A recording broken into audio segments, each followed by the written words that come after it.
السلام عليكم ورحمة الله وبركاته، حبايبنا عاملين إيه؟ إن شاء الله يا رب تكونوا بخير. إيه رأيكم في البسكوت اللي أنا باوريه لكم ده؟ كل سنة وأنتم طيبين ويا رب تعود عليكم الأيام بخير ويبقى عيد سعيد عليكم يا رب، ومليان كده بالفرحة وتملوا بيوتكم بالخير إن شاء الله. هابدأ بقى معاكم بنواعم العيد. جبت بقى العجان والميزان ودي أهم حاجة في الحاجات يا جماعة، وكنت مسيحة السمنة كده ومجهزاها. عايزة أقول لكم من قبل رمضان وأنا مسيحة السمنة عشان إيه يبقى جاهزة كده الحاجات دي.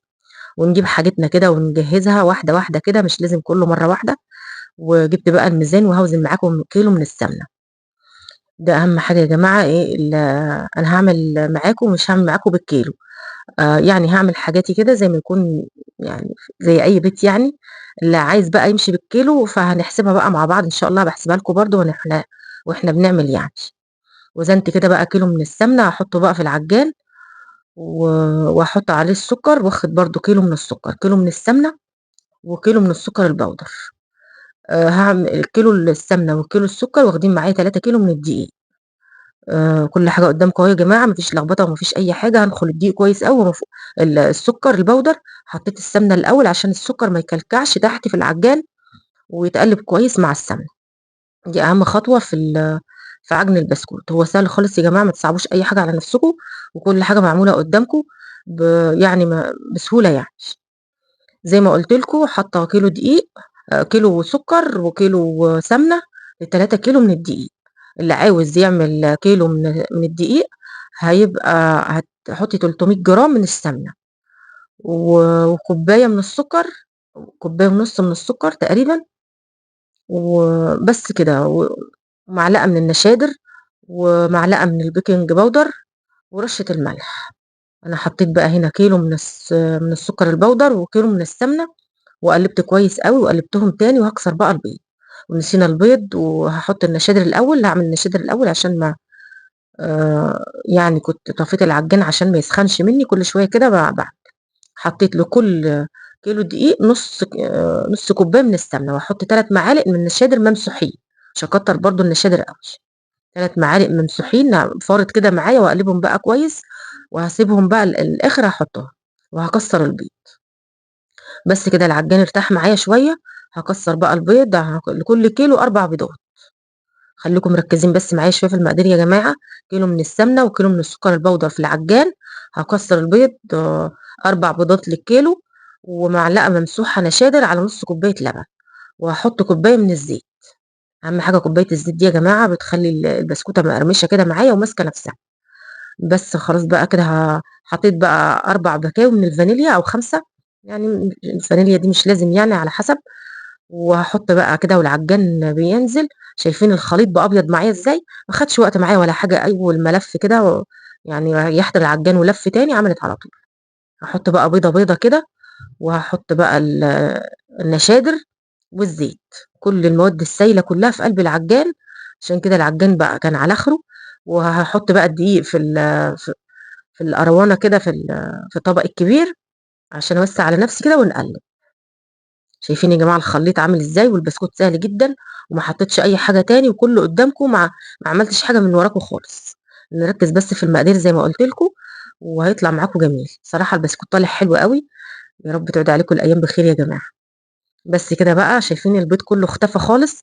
هاحط بقى كوباية الزيت قدّامكم كمان أهو، وهاحط بقى النشادر زي ما قُلت لكم لكل كيلو نُص كوباية من اللبن على معلقة ممسوحة من النشادر، وهاحط بقى كوباية الزيت، ويبقى كده الخليط جاهز معايا. بقى أحط الدقيق وأحط عليه رشة الملح والبيكنج باودر، وبس كده. أنا خُفت من البيكنج باودر بصراحة، حطيت ال3 بكاوي كلّهم، قُلت هيبقى كتير وهينفش معايا، بس لأ، أنتم كفاية لو هتعملوا كفاية كيسين يعني.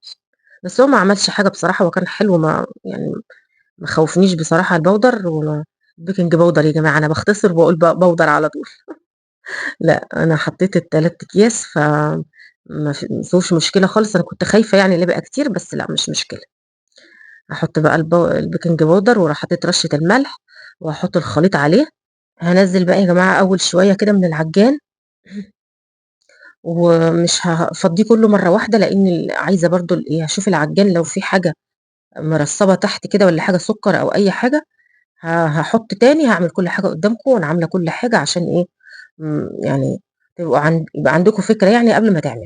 شايفين كده بقى جيت أحط بالمعلقة كده لقيت فيه لسه إيه، مش سكر بودر، بعد ما ضربت أبيض كده، ما فيش سكر ولا حاجة، بس في لسه الخليط الأبيض اللي إحنا عاملينه في الأول. فقلبته بقى كويس وهاحط بقى عليه لازم ناخد بالنا من الحاجات دي، لأن الحاجات اللي ما اتقلبتش دي ممكن ما تطلعش البسكوتة كويسة. حطيت المضرب تاني وضربتهم تاني شوية مع بعض كده، وانزله بقى كله ما بقاش فيه اي حاجة في العجان.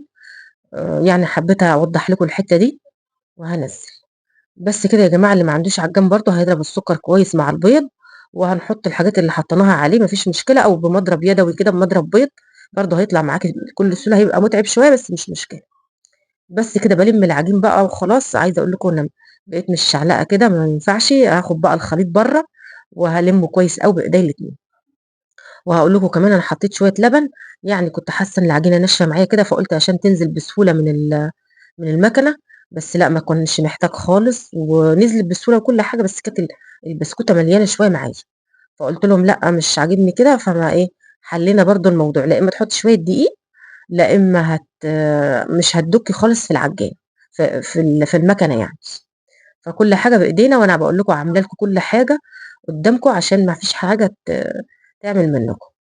هاقلِّب بقى، شايفين باقلِّب العجينة إزاي، بالِم بإيديّا كده وأي دقيق بالِم بس ما باعملش حاجة.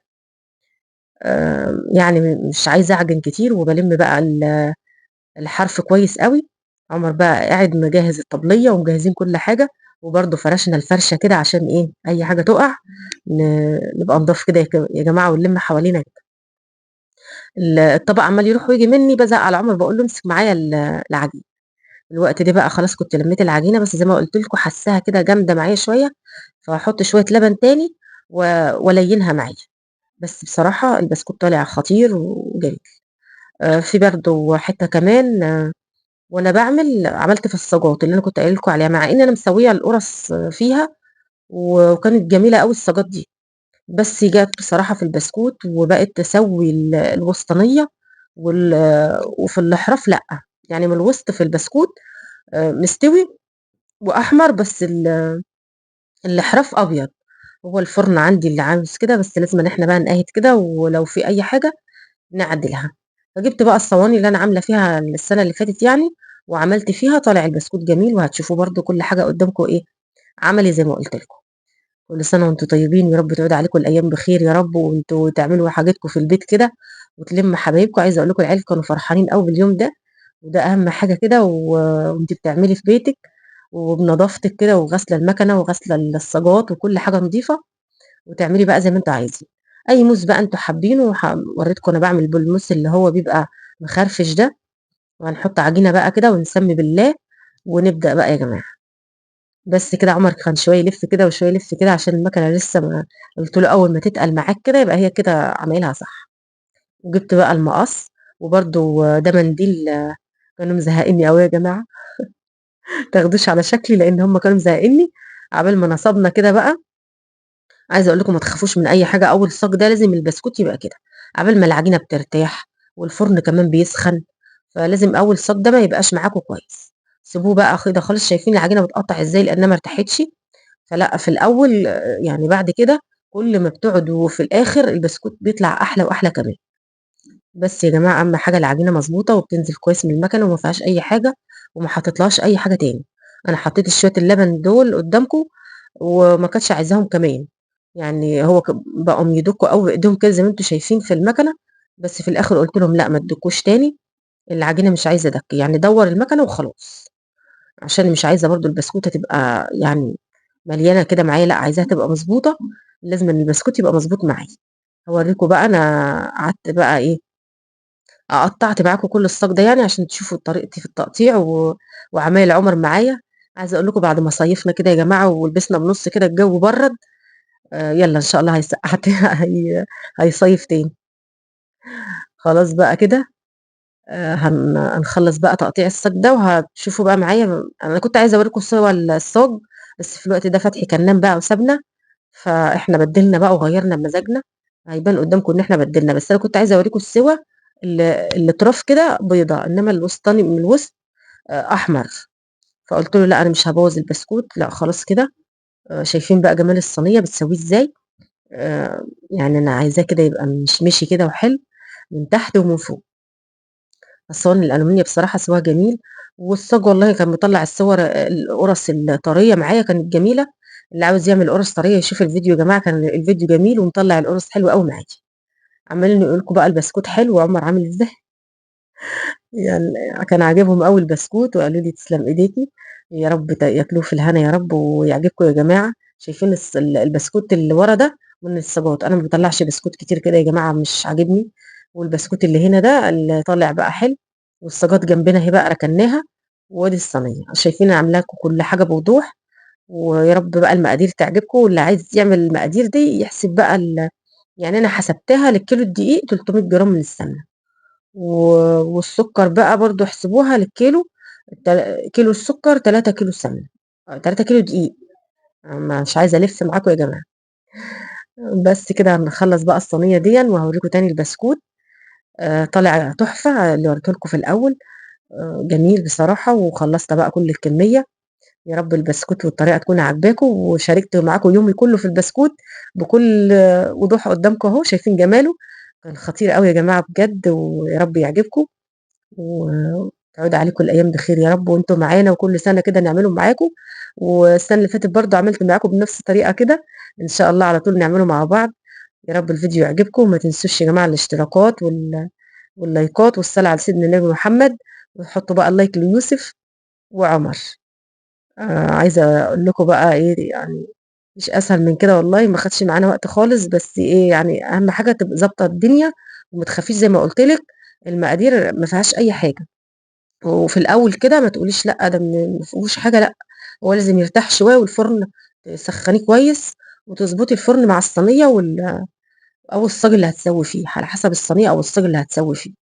إنما هو عمايله ما فيهوش أي حاجة، وما تخافيش من أي حاجة، والكيلو الدقيق بيعمل معاكِ كتير جدًا عن ما تشتريه جاهز من برّه.